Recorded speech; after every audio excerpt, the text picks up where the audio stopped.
ആ ഷീറ്റ് പൊളിക്കുന്നു. അടിക്കാൻ വരുന്നുണ്ടാ. അടിന്ന് മാറ, അടിന്ന് കുട്ടട്ട, അടിന്ന് മാറ. അയ്യോ കുട്ടട്ടോ.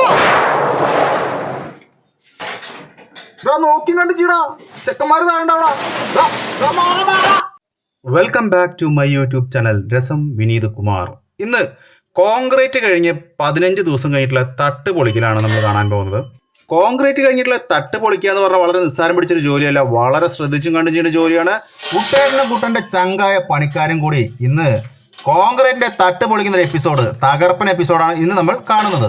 സെൻട്രിങ്ങിന്റെ ജോലി കഴിഞ്ഞ് കമ്പിപ്പണിയൊക്കെ കഴിഞ്ഞ് അതിന്റെ കോൺക്രീറ്റ് വാർപ്പ് കഴിഞ്ഞ് ഏകദേശം 15 ദിവസം കൃത്യമായിട്ടൊരു വീട് നനയ്ക്കണം. ആ നന കഴിഞ്ഞതിന് ശേഷമാണ് സാധാരണയായിട്ട് നമ്മൾ തട്ട് വാർപ്പ് പൊളിക്കാറ്. ഇന്ന് ആ തട്ട് വാർപ്പ് പൊളിക്കുന്ന കാഴ്ചകളാണ്. പ്രത്യേകിച്ചും അതിൻ്റെ ഓരോ കമ്പികൾ പൊളിച്ചെടുക്കുന്നത് നമ്മൾ പ്രത്യേകം ശ്രദ്ധിക്കണം. ആ കുത്തു കൊടുത്തിരിക്കുന്ന കമ്പികൾ പൊളിക്കുന്നത് തന്നെയാണ് അതിൻ്റെ റിസ്കി ജോബ്. കോൺക്രീറ്റ് വാർപ്പ് കഴിഞ്ഞു കഴിഞ്ഞാൽ അതിൻ്റെ യഥാർത്ഥ ബലം അതിൻ്റെ മുകളിൽ വെള്ളം കെട്ടി നിർത്തുക എന്നത് തന്നെയാണ്. കൃത്യം ഇത്ര ദിവസത്തെ കണക്കുണ്ട്. ആ കണക്ക് കഴിഞ്ഞതിന് ശേഷമാണ് സാധാരണഗതിയിൽ ഇങ്ങനെ തട്ട് പൊളിക്കാനായി സെൻട്രിങ് പണിക്കാർ വരാറുള്ളത്. വന്നു കഴിഞ്ഞാൽ സൈറ്റിൽ പോയി നിൽക്കണ പണിയൊന്നുമില്ല, ഉഷാർ തന്നെയാണ്, തീർത്തും ഉഷാർ തന്നെയാണ്. പക്ഷേ ഒരു ശ്രദ്ധിക്കേണ്ട കാര്യം, ജീവൻ പണയം വെച്ചിട്ടുള്ളൊരു ജോലി തന്നെയാണ്. കാരണം ഈ സെൻട്രിങ്ങിൻ്റെ ഈ തട്ടുകൾ പൊളിച്ചെടുക്കുക പറഞ്ഞ നിസ്സാരമല്ല, അത് ഞാൻ നേരിട്ട് കണ്ടതാണ്. അപ്പോൾ ആ വീഡിയോ നമ്മൾ നേരിട്ട് നിങ്ങളെ കാണിക്കുമ്പോൾ തന്നെ നിങ്ങൾക്ക് മനസ്സിലാവും റിസ്കി ജോബ് എത്രയാണ്. ഇരുമ്പിൻ്റെ കാലം ഓരോന്നായി എടുക്കുമ്പോൾ നമുക്ക് തോന്നും എന്താ അതെല്ലാം കൂടി ഒറ്റയടിക്ക് ഇങ്ങോട്ട് വലിച്ചെടുത്തൂടെ എന്ന്. അങ്ങനെ ചെയ്യാൻ പറ്റില്ല. സാധാരണയായിട്ട് ഓരോ കാലം അതിൻ്റെ ഗതി നോക്കി എടുക്കണം, ഇല്ലെങ്കിൽ വലിയൊരു അപകടം തന്നെ അവിടെ സംഭവിക്കാൻ സാധ്യതയുണ്ട്. അപ്പോൾ പണിക്കാർ ഓരോ തലക്കുന്നായി ഓരോരോ കാലുകൾ എടുക്കും. ആദ്യകാലങ്ങളിലായിട്ട് ഇതൊക്കെ ഉപയോഗിച്ചിരുന്നത് മുള, അതുപോലെ തന്നെ മരത്തിൻ്റെ കാലുകളൊക്കെ ആയിരുന്നു ഈ കുത്തുകാലായിട്ട് ഉപയോഗിച്ചിരുന്നത്. ഇപ്പോൾ ഇരുമ്പിൻ്റെ ജാക്കി, അതുപോലെ തന്നെ ഇരുമ്പിൻ്റെ ഇതുപോലുള്ള കാലുകളൊക്കെ ഉണ്ട്. അതുകൊണ്ട് ഒന്നുകൂടി സ്ട്രോങ് ആണ്. പണിക്കാർക്ക് ഇപ്പോൾ വലിയ അപകടങ്ങളൊന്നും അങ്ങനെ അധികം ഇതിൽ സംഭവിക്കാറില്ല.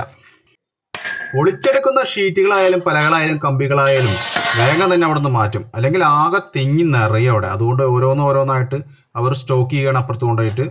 അതിനുശേഷം ഈ കമ്പിയുടെ കാലുകളൊക്കെ എടുത്തതിന് ശേഷം റണ്ണർ ഉണ്ടാവും. ആ റണ്ണർ ഊരിയെടുക്കുകയാണ് അടുത്ത ഘട്ടം. റണ്ണറുകൾ ഊരിയെടുക്കുക പറഞ്ഞാൽ വളരെ കഷ്ടം പിടിച്ച ജോലിയാണ്. കാരണം ഓരോ റണ്ണറിലും ഈ 2 ആണി വീതം ഫിക്സ് ചെയ്തിട്ടുണ്ടായിരിക്കും. ആ ആണികൾ പ്രത്യേകം ഊരിയെടുക്കണം. അതിന് കുറച്ച് സ്ട്രഗിളാണ് ആ ജോലി.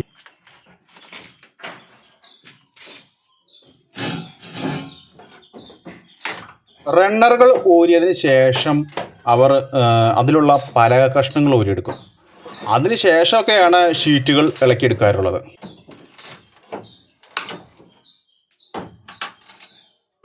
വർക്ക് ചെയ്ത് നല്ല എക്സ്പീരിയൻസ് ഉള്ള ജോലിക്കാർക്ക് മാത്രമാണ് സാധാരണഗതിയിൽ ഈ തട്ട് ഇത്ര സിമ്പിളായിട്ട് പൊളിച്ചെടുക്കാൻ പറ്റുകയുള്ളൂ. അല്ലാത്ത ആളുകൾ വന്നാൽ വലിയൊരു അപകടം തന്നെ സംഭവിക്കും. അപ്പോൾ പ്രത്യേകം ഈ ജോലി ചെയ്യുന്ന ആളുകൾ ഇത് കുറച്ചും കൂടി പഠിച്ചതിന് ശേഷം ചെയ്യാൻ ശ്രമിക്കുക. അല്ലാതെ എനിക്കറിയാം എന്നൊക്കെ തെറ്റിദ്ധരിച്ചുകൊണ്ട് അതൊരു ഓവർ കോൺഫിഡൻസായി ഒരിക്കലും ഈ ജോലി ആരും അനുകരിക്കരുത്. അങ്ങനെ റണ്ണറുകൾ ഓരോന്നും ഓരോ തലക്കുന്ന് ഊരിയെടുത്തുകൊണ്ടിരിക്കുകയാണ്. അതിന് ശേഷമാണ് ആ കാലെടുക്കുകയുള്ളൂ. ഇദ്ദേഹം കുറച്ചും കൂടി ഫ്ലെക്സിബിളായ ഒരാളാണ്. കാരണം അദ്ദേഹത്തിൻ്റെ ഹൈറ്റിനൊത്ത വെയിറ്റാണ് അദ്ദേഹത്തിനുള്ളത്. അതുകൊണ്ട് ഇദ്ദേഹത്തിന് ഈ ജോലി വളരെ സിമ്പിളായി നമുക്ക് തോന്നുമായിരിക്കാം. പക്ഷേ അദ്ദേഹം എന്നും ചെയ്യുന്ന ജോലി ആയതുകൊണ്ടാണ് അദ്ദേഹത്തിന് ഇത്ര സിമ്പിളായിട്ട് ഈ ജോലി ചെയ്യാൻ പറ്റുന്നത്.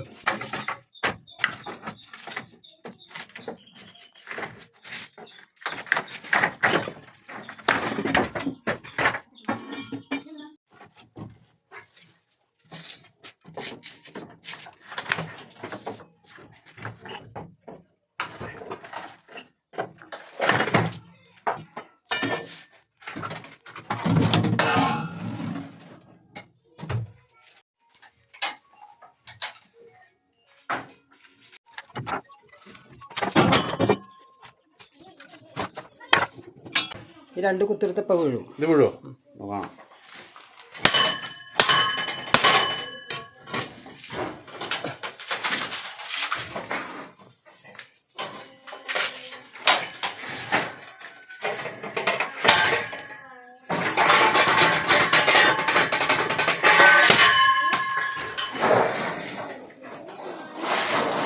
ഈ ആകെ ഒരു കുത്താണുള്ളത്.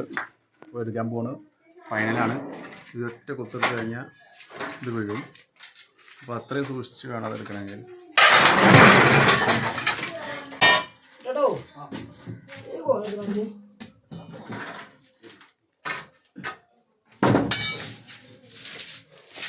കോണിലോടാ കോണിലോടാ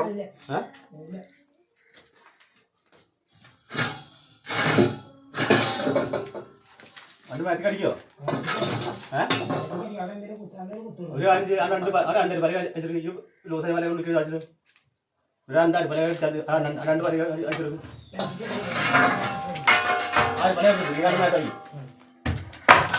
പലകകൾ മുഴുവനായി മാറ്റിയതിനു ശേഷം ഇനി ഷീറ്റ് എടുക്കുന്ന ഘട്ടമാണ് നമ്മൾ കാണാൻ പോകുന്നത്.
വാർപ്പിൻ്റെ തട്ടൊക്കെ പൊളിച്ച് ഷീറ്റെല്ലാം മാറ്റിയതിന് ശേഷമുള്ള വാർപ്പിൻ്റെ ഫൈനൽ ഘട്ടം, അതായത് അതിൻ്റെ ഫിനിഷിംഗ് ഘട്ടമാണ് ഇനി നമ്മൾ കാണാൻ പോകുന്നത്.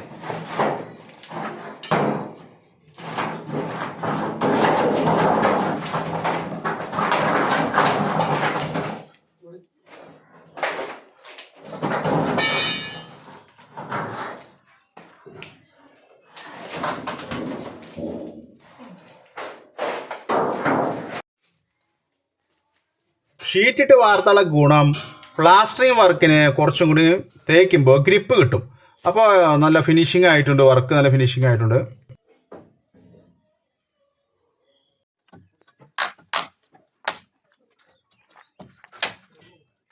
ഞാൻ കഴിഞ്ഞൊരു എപ്പിസോഡിൽ കോൺക്രീറ്റ് ചെയ്യണമെന്നൊക്കെ കാണിച്ചിരുന്നു. അപ്പോൾ നിങ്ങൾക്ക് ഈ ബിൽഡിംഗ് വർക്ക് അവരുടെയൊക്കെ സ്ട്രഗിളിങ് എത്ര ശതമാനം ഉണ്ട് എന്നുള്ളത് നിങ്ങളെ ഓരോ വ്യക്തികളെയും കാണിച്ചു തരിക എന്നതായിരുന്നു ഓരോ എപ്പിസോഡിൻ്റെയും പ്രത്യേകത. ഞാൻ ഉദ്ദേശിച്ചിരുന്നതും അത് തന്നെയാണ്. അപ്പോൾ നിങ്ങൾക്ക് ഇത് കുറച്ചുകൂടി അറിയാത്തവർക്കൊക്കെ അത് എങ്ങനെയാണെന്നുള്ളത് കാണാൻ പറ്റി. ഇതൊക്കെ തന്നെയാണ് ഞാൻ ഈ എപ്പിസോഡ് കൊണ്ട് ഉദ്ദേശിച്ചതും. ഞാൻ ഇതിൽ റിസ്ക് എടുത്ത് ഷൂട്ട് ചെയ്യുന്ന ഓരോ വീഡിയോസും വ്യൂസ് കുറവാണ്, ലൈക്സ് കുറവാണ്, സബ്സ്ക്രൈബേഴ്സ് കുറവാണ്, ഷെയർ കുറവാണ്. എന്നിരുന്നാലും ഞാൻ ഇതുപോലെയുള്ള തൊഴിലാളികളുടെ ഓരോ കഷ്ടപ്പാടും നിങ്ങളുടെ മുന്നിലേക്ക് എത്തിക്കും. നിങ്ങൾക്ക് എന്നെ സപ്പോർട്ട് ചെയ്യാൻ പറ്റുന്നിടത്തോളം മാക്സിമം സപ്പോർട്ട് ചെയ്യുക. നിങ്ങൾ ഷെയർ ചെയ്യുക, ലൈക്ക് ചെയ്യുക. ആദ്യമായിട്ടാണ് എൻ്റെ യൂട്യൂബ് ചാനൽ കാണുന്നതെങ്കിൽ ദയവ് ചെയ്ത് നിങ്ങൾ എൻ്റെ ചാനൽ സബ്സ്ക്രൈബ് കൂടി ചെയ്യുക. Thank you. ഏകദേശം കുട്ടേട്ടനും പിള്ളേരും സെൻട്രിങ് വർക്കിൻ്റെ ഫൈനൽ ഘട്ടത്തിലെത്തി നിൽക്കുകയാണ്. ഷീറ്റൊക്കെ എടുത്ത് ഫിനിഷിംഗ് ഘട്ടത്തിലെത്തി നിൽക്കുകയാണ്. വർക്ക് മുഴുവനായി കഴിഞ്ഞ് പാർട്ടിക്കാരോട് യാത്ര പറഞ്ഞ് അടുത്ത സൈറ്റിലേക്ക് കുട്ടേട്ടനും പിള്ളേരും യാത്രയായി. അപ്പോൾ അടുത്തൊരു പുതിയ എപ്പിസോഡുമായി കാണുന്നവരെ എല്ലാവർക്കും ഗുഡ് ബൈ.